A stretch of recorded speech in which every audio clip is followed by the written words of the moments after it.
ఈ రోజుల్లో ఆరోగ్యంగా ఉండడానికి నడవడం అత్యంత సులభమైన ఉత్తమమైన మార్గం. నడవడం మిమ్మల్ని ఆరోగ్యంగా ఉంచడమే కాకుండా అనేక వ్యాధులను కూడా నివారిస్తుంది. కానీ ప్రజలు తరచుగా ఒక రోజులో ఎంత నడిస్తే సరిపోతుంది అని ఆలోచిస్తూ ఉంటారు. ప్రతి వ్యక్తి వారి వయసును బట్టి నడవాలి. ప్రతిరోజు ఎంత నడవాలో ఇప్పుడు తెలుసుకునే ప్రయత్నం చేద్దాం. పిల్లలు, కౌమార దశలో ఉన్నవారు అంటే 5 నుండి 18 సంవత్సరాల వయసులో ఉన్నవారి శరీరం అభివృద్ధి చెందుతూ ఉంటుంది. వీరిలో శక్తి స్థాయిలు ఎక్కువగా ఉంటాయి.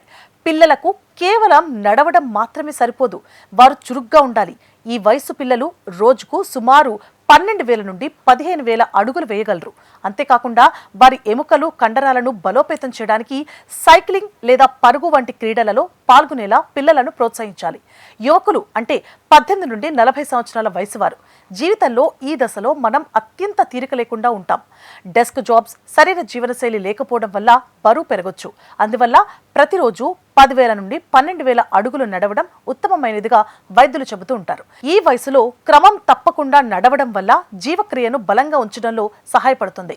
మధుమేహం, అధిక రక్తపోటు వంటి ప్రమాదాలను కూడా తగ్గిస్తుంది. మధ్య వయస్కులు అంటే 40 నుండి 60 సంవత్సరాల వయసు వారు.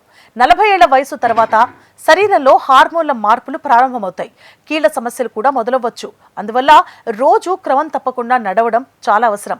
ఈ వయసులో రోజుకు 8,000 నుండి 10,000 అడుగులు నడవాలని నిపుణులు చెబుతున్నారు. ఒకేసారి అంత నడవలేకపోతే దానిని 2 భాగాలుగా విభజించి ఉదయం, సాయంత్రం నడవండి. ఈ వయసు వారికి బ్రిక్ వాకింగ్ అంటే చిన్న నడక ఉత్తమమైనది. సీనియర్లు అంటే 60 ఏళ్లు పైబడిన వారు. వృద్ధాప్యంలో నడవడం యొక్క ముఖ్య ఉద్దేశం చురుగ్గా ఉండడం, కండరాల బిగువును నివారించడం. ఈ వయసులో ప్రతిరోజు 5,000 నుండి 7,000 అడుగులు నడవాలని లక్ష్యంగా పెట్టుకోవాలి. మోకాళ్ల నొప్పి లేదా సమతుల్యత సమస్యలుంటే మీ వైద్యుడిని సంప్రదించిన తర్వాత మాత్రమే నడవండి. మొత్తం మీద నడక అనేది వయసును బట్టి మారినా నడవడం వల్ల మాత్రం ఆరోగ్యవంతంగా ఉండొచ్చు.